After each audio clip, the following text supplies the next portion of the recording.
بہن اور بھائیو، السلام علیکم۔ خیریت موجود، خیریت مطلوب۔ بسم اللہ الرحمن الرحیم۔ آج کی ویڈیو میں انشاءاللہ تعالی یہ بیانات ہوں گے۔ نمبر 1، فضیلت درود شریف۔ نمبر 2، اجسام کائنات کی گواہی کون کون سی ہوگی۔ اور نمبر 3، وہ 7 باتیں جن میں سے خوف و خشیت الہی جھلکتا ہے۔ خوف و خشیت الہی۔ صحیح بخاری میں حدیث شریف ہے، آقائے نامدار صلی اللہ علیہ وآلہ وسلم نے ارشاد فرمایا، اللہ تبارک و تعالیٰ نے ایک فرشتہ پیدا کیا جس کے دونوں بازوؤں کا درمیانی فاصلہ مشرق و مغرب کو گھیرے ہوئے ہے۔ اس کا سر زیر عرش ہے اور دونوں پاؤں تحت الشرا میں ہیں۔ روئے زمین پر آباد خلق کے برابر اس کے پر ہیں۔ میری امت میں سے جب کوئی مرد یا عورت مجھ پر درود شریف بھیجتا ہے تو اس فرشتے کو اذن الہی ہوتا ہے کہ وہ عرش کے نیچے بحر نور میں غوطہ زن ہو تو وہ غوطہ لگاتا ہے۔ جب باہر نکل کر وہ اپنے بازو جھاڑتا ہے تو اس کے پروں سے قطرات ٹپکتے ہیں۔ ذات باری تعالیٰ ہر قطرے سے ایک فرشتہ پیدا کرتی ہے جو قیامت تک اس کے لیے دعائے مغفرت کرتا ہے۔ سبحان اللہ صلی اللہ علیہ وآلہ وسلم۔ ایک دانا کا قول ہے کہ جسم کی سلامتی کم کھانے میں ہے، روح کی بقا کم گناہوں میں ہے، اور ایمان کی سلامتی حضور نبی کریم رؤوف الرحیم صلی اللہ علیہ وآلہ وسلم پر صلاۃ و سلام پڑھنے میں ہے۔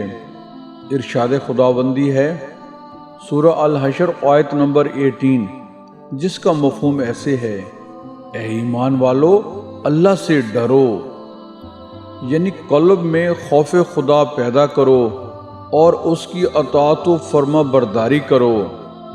اور اسی طرح سورہ الحشر آیت نمبر 18، جس کا مفہوم ایسے ہے، اور انسان دیکھے کہ آئندہ کے لیے آگے کیا بھیجا۔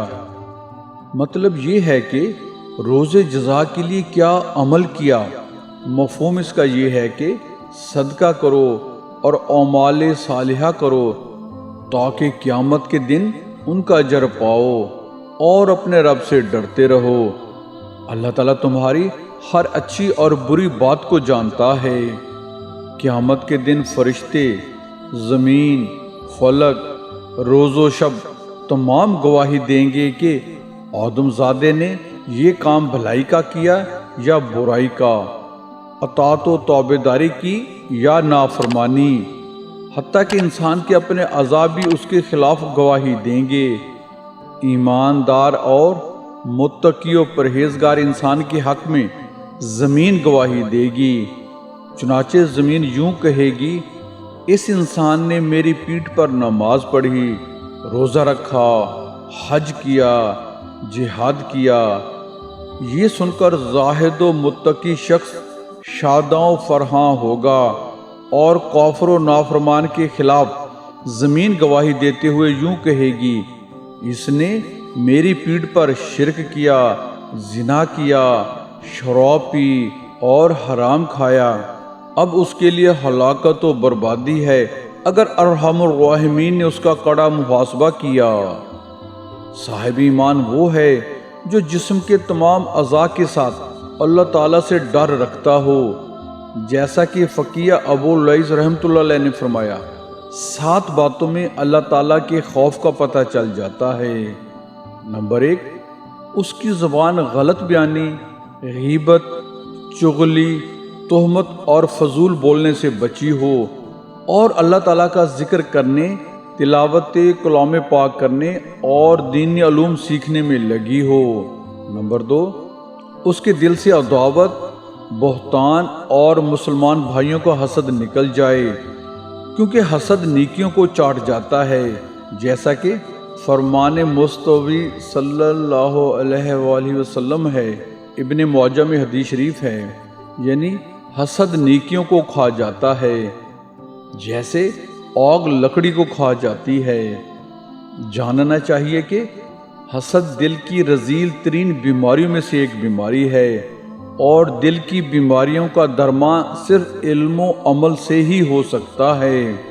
نمبر 3، اس کی نظر حرام کھانے پینے سے اور حرام لباس وغیرہ سے محفوظ رہے، اور دنیا کی طرف لالچ کی نظر سے نہ دیکھے، بلکہ صرف عبرت پکڑنے کے لیے اس کی طرف دیکھے، اور حرام پر تو کبھی اس کی نگاہ بھی نہ پڑے، جیسا کہ نبی کریم صلی اللہ علیہ وآلہ وسلم نے ارشاد فرمایا، یعنی جس نے اپنی آنکھ حرام سے بھری، اللہ تعالیٰ روز قیامت اس کی آنکھوں کو آگ سے بھر دے گا۔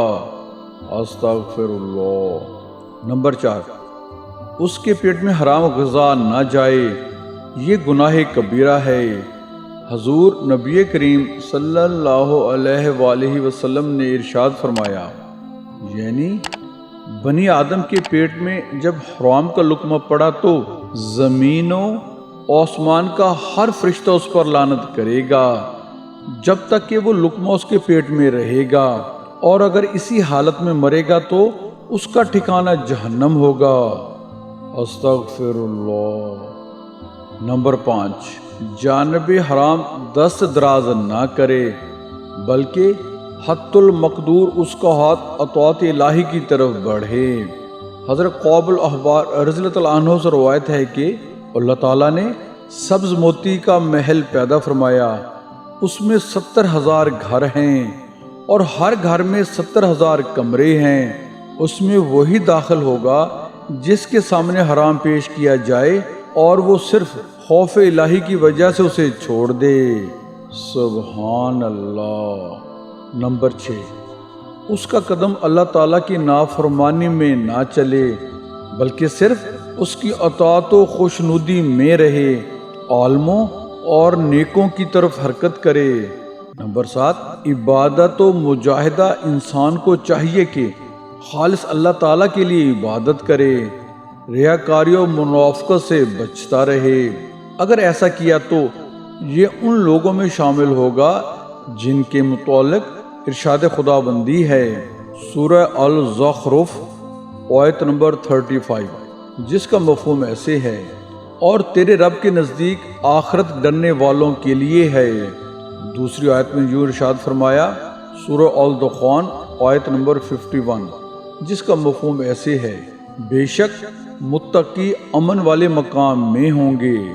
گویا خداوند تعالیٰ یہ ارشاد فرما رہا ہے کہ یہی لوگ یعنی متقی و پرہیزگار قیامت کے دن دوزخ سے چھٹکارا پائیں گے، اور ایماندار آدمی کو چاہیے کہ وہ بیم و رجا کے درمیان رہے، وہی اللہ تعالیٰ کی رحمت کا امیدوار ہوگا اور اس سے مایوس و نا امید نہیں رہے گا۔ اللہ تعالیٰ نے ارشاد فرمایا، سورہ الزمر آیت نمبر 53، جس کا مفہوم ایسے ہے، اللہ تعالیٰ کی رحمت سے نا امید نہ ہو، بس اللہ تعالیٰ کی عبادت کرے، برائی کے کاموں سے منہ موڑ لے، اور اللہ تعالیٰ کی طرف ہمتاً متوجہ ہو۔ Please just a minute, please subscribe my YouTube channel Islam T V by Waheed ji, and comment, like and share our videos in your friends. Thanks for this kind favor. بارگاہ الہی میں دعا ہے کہ ہماری زندگی خوف و خشیت الہی سے گزرے۔